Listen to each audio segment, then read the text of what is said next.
And welcome back to Out and About Today. Now, Nashville, like many cities throughout the U.S., is going through constant social and cultural change, and almost everyone has an opinion about those changes. Keeping his finger on the pulse of Music City and Tennessee's many voices is the Tennessean's opinion engagement editor, David Plazas. Great to see you, David. Thank you so much, Chuck. Appreciate being here. Oh, glad that you're here. So, one thing that I was getting ready for this segment, I was thinking about editorials, and I read something in the Tennessean, and I'm going to quote this. Editorials are important vehicles that provoke thought, cajole, or shame powerful people into doing things for the greater good, or inspire readers to reflect upon their rights and to exercise them. I love that thought. So, when do you feel an editorial has done its job? I think when we have the opportunity to be thoughtful but also get reaction, whether it's positive or negative, and also when we have some action. That action could be as simple as people deciding to go register to vote, which we have an election coming up, of course.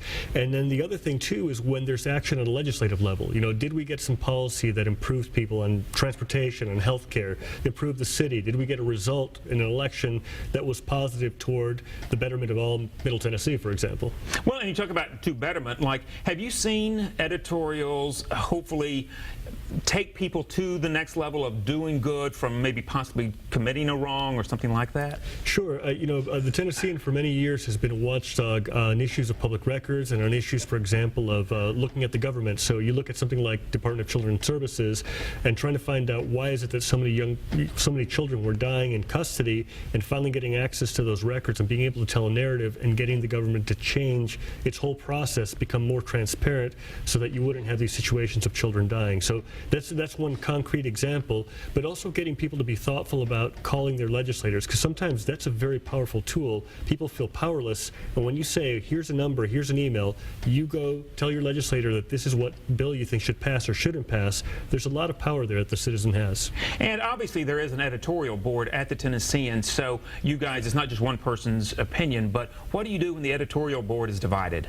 Sure, you have to come to consensus with this. There are 5 members on the editorial board, including myself, our publisher, executive editor, news director, and our Metro columnist. I am the editorial writer, and I sign all those editorials saying that I wrote it on behalf of the Tennessean editorial board, because I found that for many years there have been unsigned editorials. It's a long tradition in the newspaper world, but I really think if you have a name there, you have a person who can basically channel the angst or also channel the conversation, so we can basically get things done. So what I do is I consult with the editorial board, say, okay, this is what our position has been, this is where I think we need to go to, and sometimes you'll get back and forth.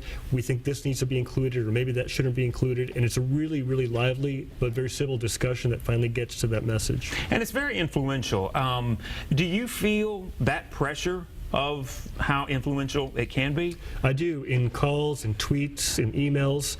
People take this really seriously, and when they think you've messed up, they will tell you.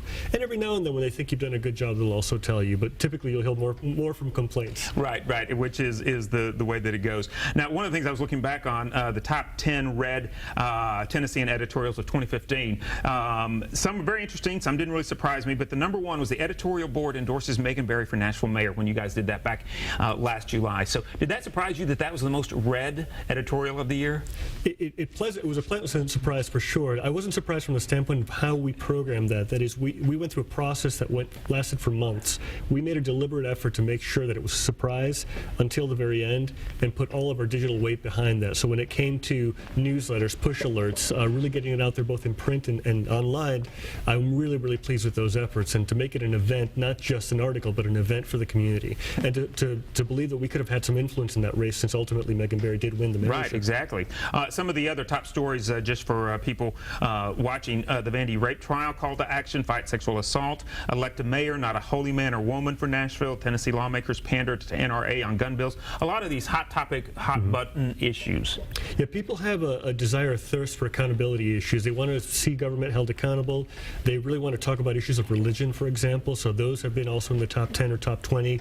That elect a mayor, not a holy man, had to do with the whole notion of a religious test. In Tennessee, it's illegal to have a religious test to vet a candidate. The Constitution says so. The Constitution frees people from having to be of a religion or any religion to serve in office. And so this was really important for us to have that message, to remind people what their rights have been for now centuries. Right. Now, talking a little bit about some of the LGBT issues that certainly also made headlines throughout the Tennessean. Now, one, and in fact, I actually contacted you on this one. This was, let's take a little look at this. Pastor Kevin Schrum of the Inglewood Baptist Church, shortly after the SCOTUS ruling on marriage equality, and there he is right there, on Christians Must Come Out. A couple of the things that really kind of caught my eye. We believe Scripture teaches homosexuality is wrong, unnatural, and sinful. Being gay is not the new black. Skin color cannot be changed, but being gay is a preferred choice. Sexual desire gone awry. We believe that marriage is exclusively heterosexual and that there is more to marriage than being with the one you love. Some really controversial things that he put out there, and myself, and I think like other people maybe in my position or similar situation, you read that and it's really hard to read because we've been fighting against this for so long. But what was your reaction when he contacted you about this being in there?